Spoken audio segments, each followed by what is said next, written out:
video is very troubling, and I think more people need to see it. But I want to better understand process, justification, and some of the items. I had a checklist of items that I want to see that I think many of my colleagues have asked for. Well, I appreciate Admiral Bradley and General Kane coming up for this briefing today. I was the only member in the room, so it was very thorough, and I got to ask lots of questions. Let me start by saying, echo what others have said. The video was very disturbing, and I think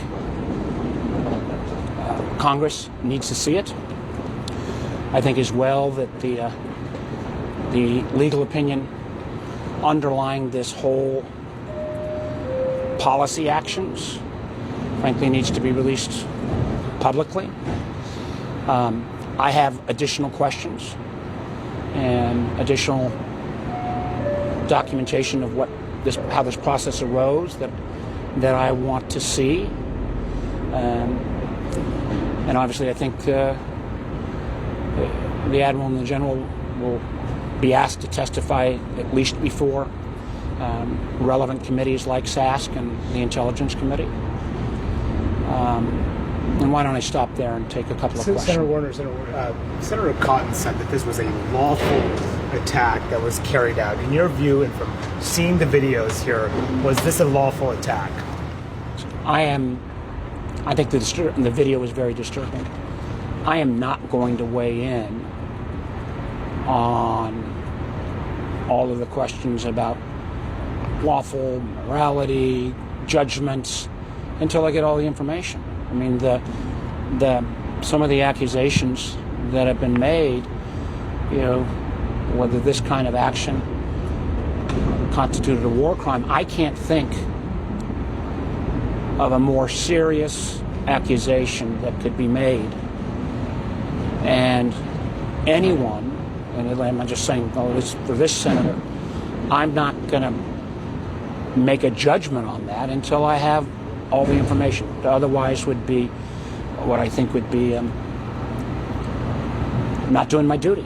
And I do continue to have concerns that this pattern from Secretary Hegseth of putting our uniformed military in harm's way or under duress, as we saw from the Inspector General report, or how there seems to be a number of variations of this story of how the facts are rolled out, how the reluctance to share with Congress for a strike that took place on September 2nd until December, the unedited video. I can at least comment on those actions. I think it doesn't do the Secretary or our armed forces any service by holding back and not being transparent. We all know that our country's record of interventions in the Caribbean, in Central America and South America over the last 100+ years hasn't been a perfect record. And so as we think about these actions against these drug traffickers, and they are threats, but the characterizations that have been made, we have to do that in a thoughtful way. And then as we still think about this enormous flotilla we've got off the coast of Venezuela, when we still have not got any articulation of what the plan or policy is, doesn't do those men and women who are potentially in harm's way, doesn't treat them with, I think, the appropriate transparency and directness they deserve. Did Admiral Bradley? The two men that were in the water, based on what you saw, do you feel like they became an offensive threat to military? Again, I am not going to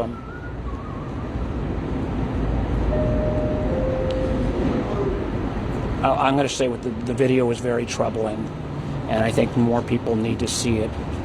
But I want to better understand process, justification, And some of the items, I had a checklist of items that I want to see that I think many of my colleagues have asked for as well. Did Admiral Bradley specifically order the follow-on strikes at the order of Secretary Hegseth? Was it Secretary Hegseth's orders why he actually ordered those follow-on strikes? I think that is a question that I want to still get some further clarification on. What were the original orders? And again, I'm not going to, I think I've been as clear as I'm going to be. I'm going to, in terms of judgments, I'm going to reserve making judgments, particularly when we're talking about something that is so extraordinarily serious, not only in terms of Secretary Hegseth and Admiral Bradley, but candidly in terms of the United States Armed Forces. I'm not going to jump to some conclusion. I wish this could have, this eventual transparency could and should have happened much earlier, but we are where we are today. And can you talk about one part? Was Secretary Hegseth responsible ultimately here? Again, these are the kind of questions that still need to be answered. And again, we've got lots of attribution in the press about who said what, when, and where, and I want to get the answers to that. 80 people killed now. I think it deserved a fuller and more clear briefing and legal justification well before this moment. Was Secretary Hegseth responsible for this strike? Secretary Hegseth is responsible for all of these strikes because he's responsible for the campaign and for the rules of engagement and for how it's being carried out. Senator Cotton said he expects these strikes to continue. Do you think there will be more briefings with these? There should be. There has to be more and better briefing about why this is the right thing for us to be doing, because if the President of the United States pardons the former president of Honduras, who was convicted by an American court of trafficking hundreds of tons of cocaine, not in general, but specifically to the United States, if President Trump can pardon a convicted narco-terrorist trafficker, how does this campaign, where we are targeting and killing folks on the open ocean to prevent their trafficking of drugs anywhere, how is that legitimate? That's a policy question. That is not a question rooted in the operation of our armed forces. That's about the larger judgment, which the Secretary and President are responsible for. I'm sorry if you've already answered this, but can you say anything about whether the original orders that were given by Secretary of Defense Pete Hegseth, it sounds as if he did not order to kill everyone on board? I'm waiting for some follow-up from this briefing, but that's certainly what was presented. And then we also heard from Senator Cotton that the boat was flipped over and the survivors were trying to flip it back right side. Is that your understanding?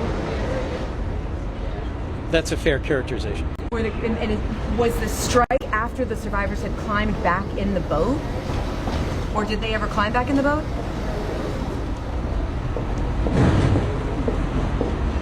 It feels unclassified to me.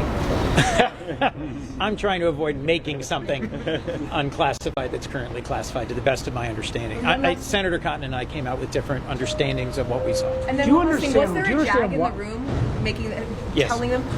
Do you understand why Secretary Hegseth said that he was not there watching the second strike happen when it was carried out? I don't understand why, other than he's busy.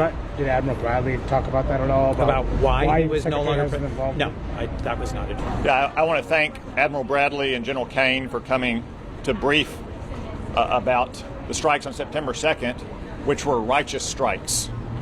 These are narco-terrorists who are trafficking drugs that are destined for the United States to kill thousands of Arkansans and millions of Americans. The first strike, the second strike, and the third and the fourth strike on September 2nd were entirely lawful and needful, and they were exactly what we would expect our military commanders to do. What exactly did you see in terms of the video of the second strike? Were there survivors? I saw two survivors trying to flip a boat loaded with drugs down for the United States, back over so they could stay in the fight. And potentially, given all the context we heard, of other narco-terrorist boats in the area coming to their aid to recover their cargo and recover those narco-terrorists. And just like you would blow up a boat off of the Somali coast or the Yemeni coast, and you'd come back and strike it again if it still had terrorists and it still had explosives or missiles, Admiral Bradley and Secretary Hegseth did exactly what we would expect them to do. Did Congressman Jack tell Hines said it's one of the most disturbing things he's seen in his career. Did that match Who up did? with what you, Congressman Hines? No, I didn't see anything disturbing about it. What's disturbing to me is that millions of Americans have died from drugs being run to America by these cartels. What's gratifying to me is that the president has made the decision finally, after decades of letting it happen, that we're going to take the battle to them. And we're going to continue to strike these boats until cartels learn their lesson that their drugs are no longer coming to America. Did a military JAG say that the second and follow-on strikes were all lawful? Yes, look, this is not like a firefight in some cave in Afghanistan that had 3 people. This was witnessed by literally hundreds of uniformed and civilian personnel at the Pentagon, at Fort Bragg, at other installations. Dozens of them were lawyers. Everybody was watching. Everybody had seen the intelligence and the legal basis leading up to these strikes. Everyone was present during it, and that continues to be the case. There's been no change in the guidance or the order that the Secretary has given to our troopers. And in subsequent strikes, there's an example where survivors actually were shipwrecked and distressed and not trying to continue on their mission. And they were treated, as they should be, as non-combatants. They were picked up by U.S. forces. Just an example of how, of course, our military always obeys the laws of war. Our military also acts within appropriate lawful authority to target these narco-terrorists. But Congressman Hines also said that according to what he saw in that video, the 2 who survived trying to get back on the boat, there was no way they could have conducted further operations or anything like that. Do you disagree with? Jim may disagree with the entire operation. He may be okay with drug boats running to America, or at least thinking that it's an effective tactic to interdict them. I just disagree with that. These are narco-terrorist, foreign designated terrorist organizations who are bringing drugs to our shores that have killed millions of Americans and thousands of Arkansans. If you think these strikes are justified and righteous, as I do, and I want them to continue, then of course the second strike, when you have 2 survivors who are trying to flip their boat back over and continue on their mission, remain in the battle. Unlike a subsequent strike in which there was no such indication, and they were what's called distressed or shipwrecked under the laws of the sea and the law of armed conflict, and our military went out and picked them up. Is it your expectation that these strikes will continue? It's my expectation and my deep hope that these strikes will continue. What about on land? The president has said that strikes could happen on land. Is that something you would support? If necessary to stop the flow of drugs into the United States and protect our communities and our children, we should take force to these cartels wherever they are authorized. And should the video be more common as strikes continue? Say again? Should briefings become far more common as strikes continue? No, look, it's not Congress's role to sharpshoot every single tactical decision. This was the first strike, so understandably the Secretary and Admiral Bradley wanted to be involved in it, but subsequent strikes, again, we don't expect admirals and the Secretary of Defense to be approving patrols in Iraq or Afghanistan during the war on terror in those places. They shouldn't be involved in every single decision here, nor should Congress be sitting there sharpshooting and Monday morning quarterbacking. But yesterday the president told reporters that this is war regarding the actions with Venezuela. So that seems like an escalation that Congress would want to be a part of. Well, look, they came up here today to brief us because of the lies that were in the Washington Post last Friday to clear the air. I advise them next time to immediately put out what they told us today, because if they had put it out on Friday or Saturday, you wouldn't have the 6 days of controversy. I think you would have had the American people very satisfied that we have such a high degree of professionalism in our military, and the president is taking the battle to these narco-terrorists. So you believe the whole video should be released in its entirety? I mean, I'll leave that to the Department of Defense and whether or not there's anything in there they don't want to release. I didn't see anything in there that concerned me. Look, these videos have been made and released for 25 years. Like, you've all seen videos that have been released of drone strikes or helicopter strikes on terrorist groups in Afghanistan or Syria or Iraq or Yemen. there's nothing novel or new here. Just because it happened on water doesn't make any different than happening on land. Senator, there was no change in protocol or policy from September 2nd through the rest of the strikes? Nope. General Kane made it clear multiple times under questions from me that the orders have not changed from the first strike to today. So the actions that our military took on September 2nd and the actions they took on a subsequent strike in which there were distressed shipwreck that were deemed non-combatant is happening under the same legal standards and operation order. Was there a kill-all order from Secretary Hegseth? No, both. Admiral Bradley was very clear that he was given no such order, not to give no quarter or to kill them all. He was given an order that, of course, was written down in great detail, as our military always does. But was there a vocal order as well? There was no vocal order either. After what you heard today, do you think it's appropriate for Senator Wicker to be continuing this investigation into the second strike? Well, I mean, I think what we saw today and what Senator Wicker and Senator Reid on the Armed Services Committee saw today is a very thorough inquiry into exactly what happened. I can't say what's going to happen on the committee in the future, but I think what happened today with General Kane and Admiral Bradley coming up and showing us the videos, kind of talking through everything that led up to September 2nd, is a very thorough review of what's happened. No more information is needed from today. I don't personally need any more information, no. If the Senator, how far administration apart goes, were those strikes on September 2nd? I mean, they're several minutes apart. You had obscurance, both the smoke from the first strike and then cloud cover as well. I couldn't tell you exactly how long. But minutes, They weren't. not- I think minutes. Yeah. Minutes, not hours. Senator, I don't think so. Senator, you said that the strikes were righteous, that there were 4 of them. Would you have taken the same shot if you were in that position? If I was Admiral Bradley and I'd been delegated that authority, absolutely. And I'd do it again. Was there more than 4 shots? Based on the briefings, No, there's 4. based on the briefings you've received, do you agree with the president that we are at war in these engagements? These drug cartels have been waging war against the American people for decades, and we are finally simply joining it. Subscribe to One India and never miss an update. Download the One India app now.